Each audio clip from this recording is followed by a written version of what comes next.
Welcome to Cognitive Curves, the podcast that delves into the fascinating world of psychology and how it impacts our everyday lives.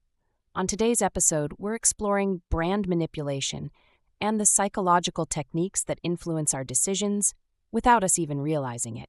Our first expert is Emily, a cognitive psychologist specializing in consumer behavior. She'll break down how subtle marketing tactics sneak into your mind, shaping your thoughts and purchases.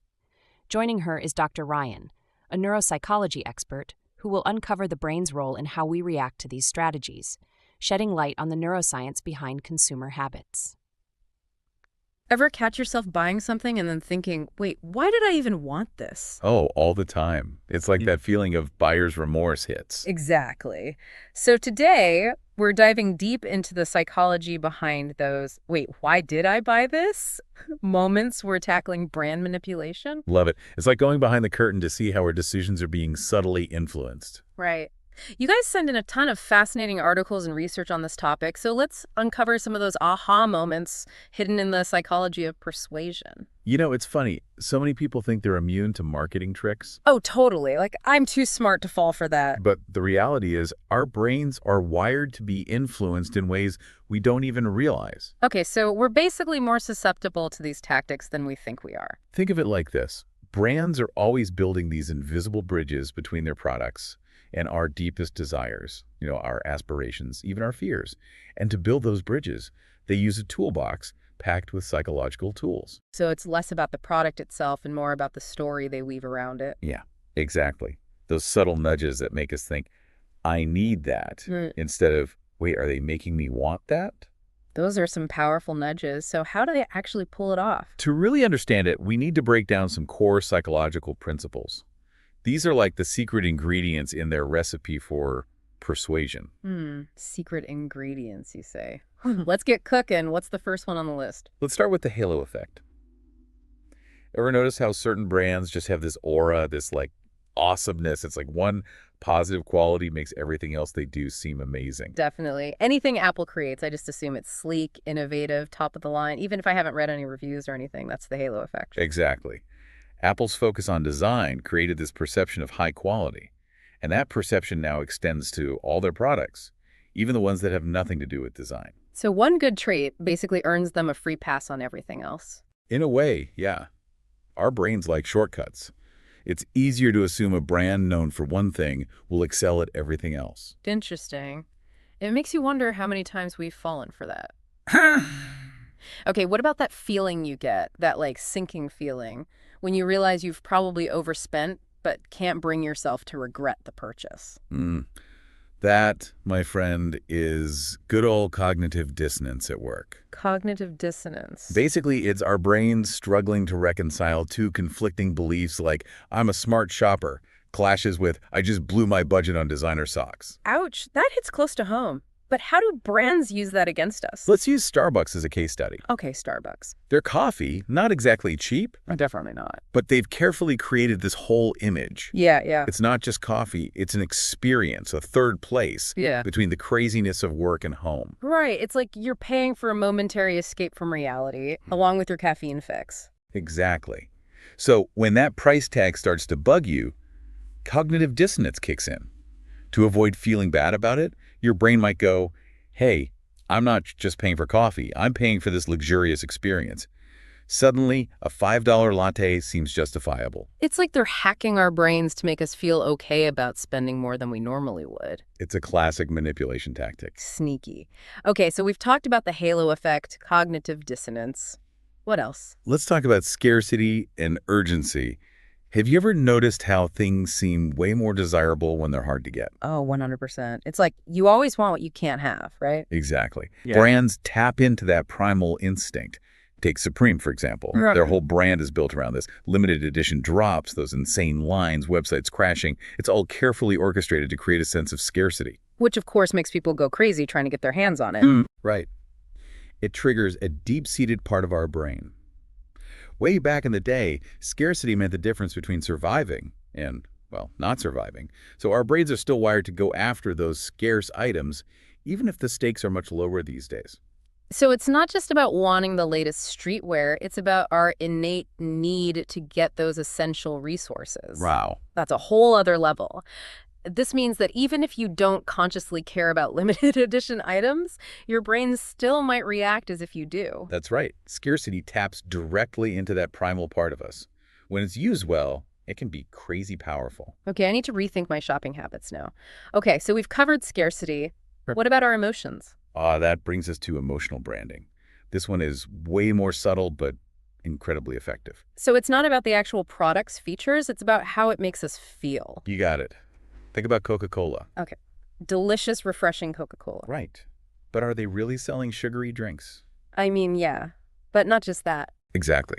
They're selling happiness. They're selling connection, nostalgia, all those good vibes. Their ads are full of smiling faces, good times, people laughing, and having a blast. It's like they've bottled up those warm, fuzzy feelings and slapped a label on it. That's a great way to put it. And it totally works. We aren't just processing information when we see a Coke ad. We're experiencing a whole range of emotions that have been carefully selected by their marketing team. Think about it, how many brands have tried to do the same thing. Yeah, a lot. It's because they understand the power of tapping into those universal desires for happiness, belonging, connection. So even if a product is amazing, it still needs to make us feel something to really work. Exactly. We're emotional creatures at our core, and brands know that the fastest way to our wallets is through our hearts. Okay, so we've covered the halo effect, cognitive dissonance, scarcity, and emotional branding. It's like a crash course in the psychology of marketing. It's amazing how much goes into it. Right, it really makes you think. So what other tricks do these persuasion wizards have up their sleeves? Well, let's talk about anchoring. Have you ever noticed how stores sometimes put a crazy expensive item right next to the one they actually want you to buy? You mean like when I'm looking at TVs and there's that top-of-the-line model with all the bells and whistles for a ridiculous price, and then right next to it, a perfectly good TV for like half the price? Yes, exactly. I always thought they just wanted to make me feel better about spending less. That's part of it, but they're also playing with anchoring. That super expensive TV, that's the anchor. It's there to make the other TV seem like a steal, even if it's still more than you planned on spending. So they're messing with my perception of value by setting this unrealistic starting point. Precisely. Our brains tend to latch on to the first piece of information we get, especially when it comes to prices.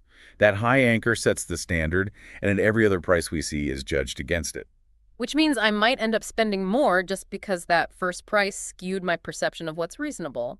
Man, I've totally fallen for that. Is it mostly with electronics, or do they use this anchoring trick with other stuff too? Oh, it's everywhere. Think about coffee shops. Got small, medium, large, but the medium's like a normal size. Yeah. Or car dealerships with a million different trim levels. Right. It's all carefully designed to steer you toward a specific price point. Wow, the psychology behind it all is kind of mind-blowing. It's like you need a PhD in consumer behavior just to buy a cup of coffee. Speaking of which, earlier you mentioned something called neuromarketing. That sounds even more intense than anything we've talked about so far. Neuromarketing takes it to a whole new level. Oh boy. It's all about using brain science and data to figure out how people respond to marketing on a subconscious level. Subconscious. So they're trying to completely bypass my awareness? That's kind of creepy. In a way, yeah.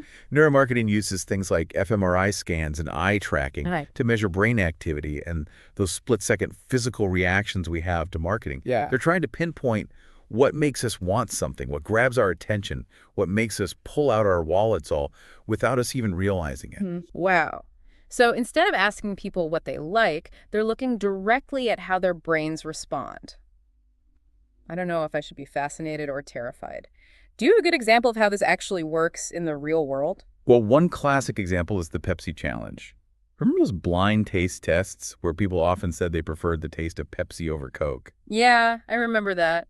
But didn't the branding have something to do with the results in the end? That's the thing. When people knew they were drinking Coke-like, the whole experience, the brand, the memories, they often chose it over Pepsi, even if they'd said they preferred Pepsi's taste blind.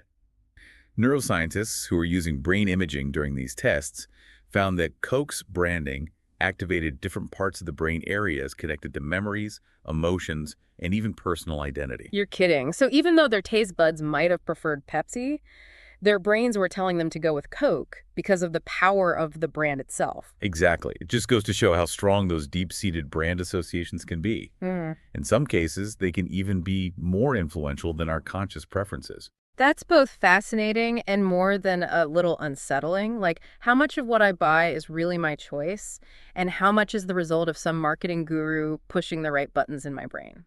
Right. It's a great question.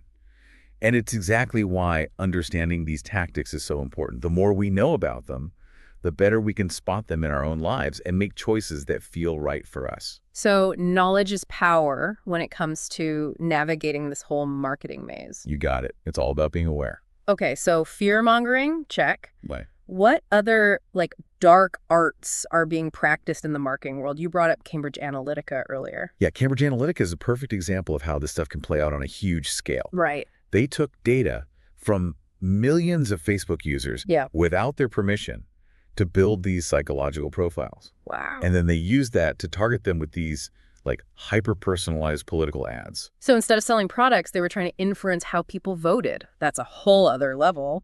Exactly. And the really scary thing is that this kind of data-driven manipulation isn't limited to politics.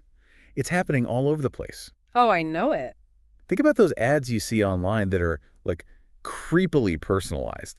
The ones that feel like they're reading your mind. Okay, those freak me out. It's like they know exactly what I'm thinking or feeling. How is that even possible? Well, in a way, they do. Right. By keeping track of everything we do online, our purchases, what we click on, our social media companies can put together these incredibly detailed profiles of who we are, what we want, and what makes us tick. And then they use that information to steer us towards their products, whether we actually need them or not. It's kind of brilliant and terrifying at the same time. It is. It's like the dark side of personalization. It's why it's so important to be aware of the data we're giving away and how it might be used. Absolutely. Well, we've covered a lot of ground today, from the halo effect to the wild world of neuromarketing and data harvesting. It's clear that there's a whole lot going on behind the scenes of those shiny marketing campaigns. So the big question is, are we doomed to be pawns in their game? Or is there something we can actually do to fight back against these tactics? I don't think we're doomed, but it definitely takes awareness and some effort. Like we've been saying, understanding the tactics is the first step. Once you know the tricks, you're less likely to fall for them. So knowledge is power in this case. Absolutely. Start paying attention to those marketing messages you see every day. Ask yourself, okay, what emotion are they trying to make me feel? What need are they talking to?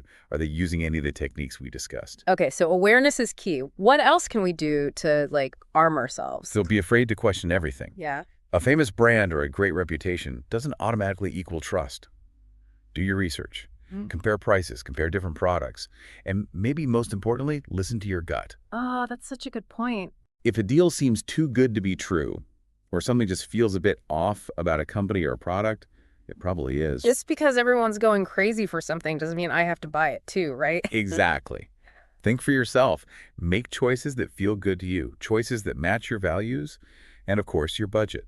This has been such an eye-opening conversation. I feel like I've been let in on all the secrets of advertising. That's what we're here for.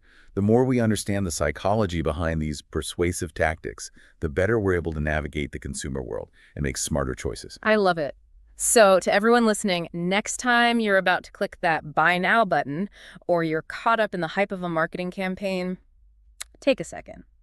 Pause and ask yourself, do I really need this? Or am I just reacting to some expertly placed trigger? You might be amazed by what you discover about yourself and the forces that shape your choices. Until next time, happy and mindful shopping, everyone. Don't forget to subscribe to Cognitive Curves for more episodes that dive deep into the psychology behind everyday life.